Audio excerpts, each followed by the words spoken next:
So let's get into it. The big question on everybody's mind right now, whether you're an investor, a first-time buyer, or even just watching from the sidelines, is this: when will the Toronto condo market bounce back? And I don't blame you for asking, because depending on which headline you read or you look at, you'll get two totally different answers. Some reports say that the worst is behind us and sales are starting to pick up and buyers are coming back. That recovery is underway. But when you turn the page and you see the opposite, prices are still falling, developers are shelving projects, investors are taking losses, and economists are warning that we haven't hit the bottom yet. So you're probably asking, what's the truth? And that's what I want to unpack today. I'm going to take you through the latest reports from TRREB, CMHC, TD, and RBC. I'll also bring some other headlines that have been making the rounds. And as I explain it, think of me walking you through the numbers line by line, because these charts and reports tell a very specific story. By the end, I want to hear your take. Do you think that the Toronto condo market will recover by 2026 like the banks are forecasting, or does this downturn drag out longer? Now let's start with the latest snapshot, because this sets the stage for everything else. In early October, Reuters reported that the GTA home sales rose to an 8-month high in September of 2025. And that sounds like the bounce is finally happening, right? Well, sales are up, activity is moving, and that's great news. But see, here's the catch. Prices were still falling, and the average selling price across all home types dropped 0.5% compared to August and was 5.5% lower than the year before. So yes, sales picked up, but buyers aren't bidding prices higher. If anything, sellers are still lowering their expectations just to get their deals done. And that's not a recovery, that's a market trying to stabilize. Now, let's zoom in on condos, because this is where the pain really shows up.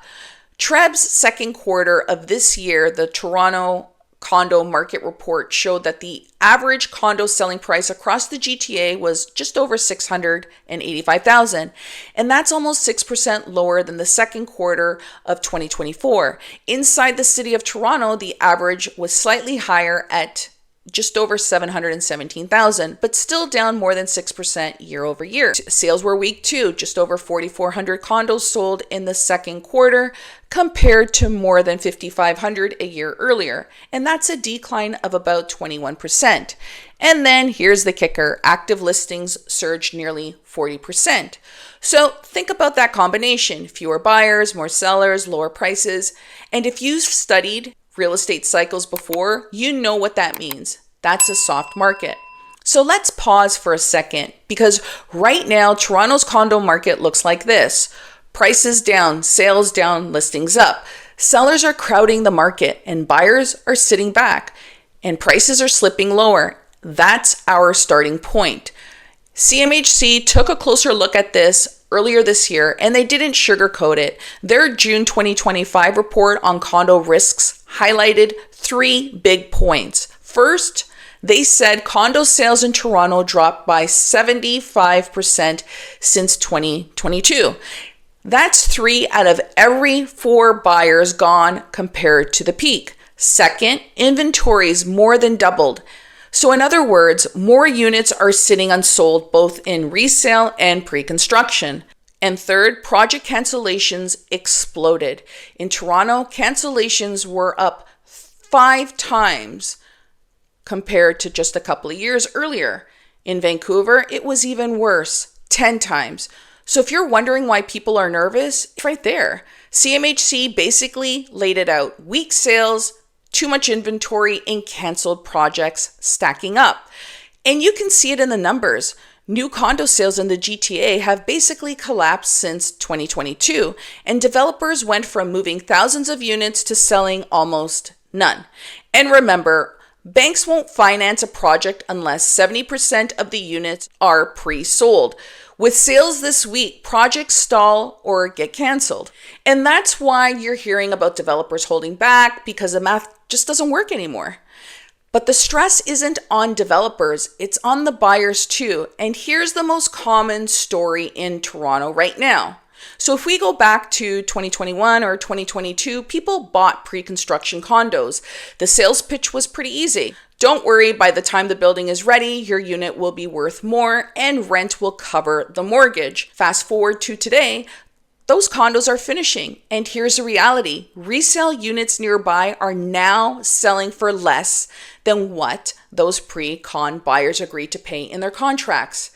At the same time, interest rates have doubled. So carrying costs, the mortgage, condo fees, property taxes are way higher than anyone expected. And the rent, it doesn't even come close to covering their monthly payment. And CMHC even noted it in their report that some buyers who sign contracts in 2022 are already walking into at least a 6% capital loss on closing.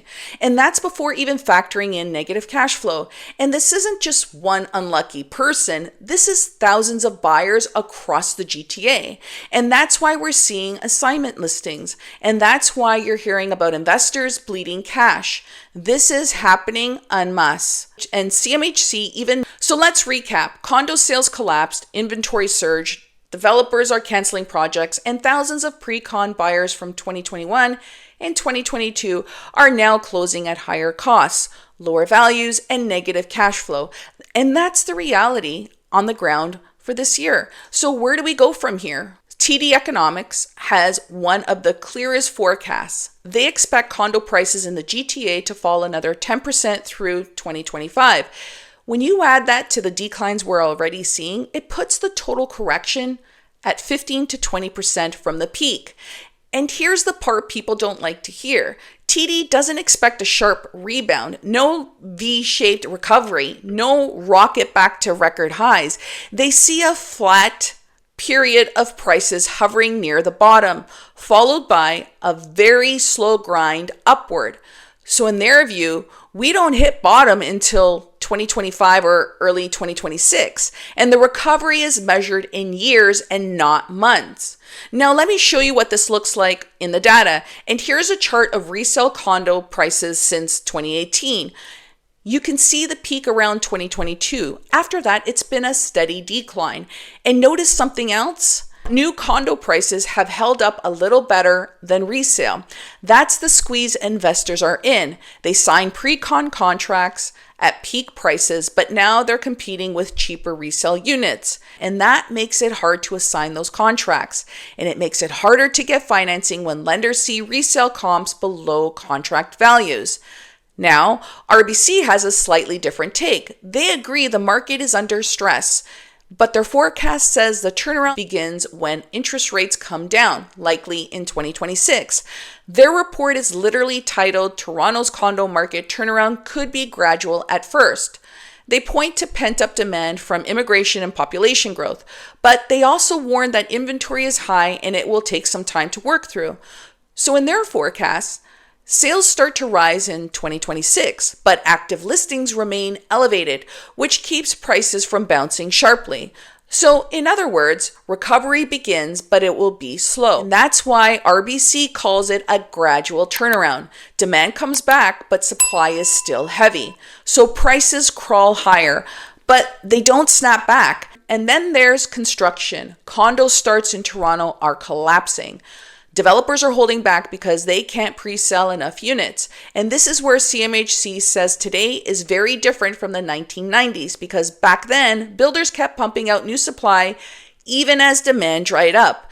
That flooded the market and pushed prices down for years. Today, the opposite is happening. Developers are pulling back. Supply is being choked off. So when demand does return, there won't be an oversupply waiting. If anything, there could be a shortage of new units. And that's one of the reasons CMHC says that this downturn won't drag on for 7 years like the last one did in the 1990s. Finally, let's come back to TRREB. They recently told stories that yes, sales are picking up a little, but they also called the recovery fragile. Their exact message was that the housing market can't recover in a meaningful way without more interest rate relief. So in their view, everything still hinges on the Bank of Canada. So where does that leave us? Here's the story backed by the data. Reuters says sales are up, but prices are still sliding. TRREB shows condo prices down almost 6% year over year. Sales are down 21%. Listings are up nearly 40%. CMHC says condo sales are down 75% since 2022. Inventories have doubled, cancellations have spiked, and investors are taking losses. TD says prices still have another 10% to fall before bottoming in 2026. RBC says recovery starts in 2026, but it will be gradual. And the charts all tell the same story. Sales collapsed, inventory surged, construction slowed, and the rebound is still ahead of us. So is this like the 1990s? Well, CMHC says no. Back then, we had oversupply dragging us down for 7 years. Today, we actually risk having too little supply once demand comes back. And that's the big difference. So the bottom line is this. The market today is painful, but it won't stay this way forever. The turning point looks like 2026. So let me ask you, do you believe the banks that condos start recovering in 2026, or do you think this downturn drags on longer? And if you bought your pre-con in 2021 or 2022, what would you do right now? Are you going to write it out, even if your payments have doubled, or sell and cut your losses? Drop your comments below, because honestly, your lived reality is just as important as what these reports are saying.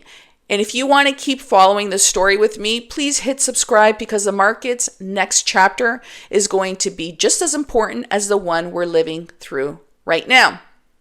Thanks for watching. See you in the next one.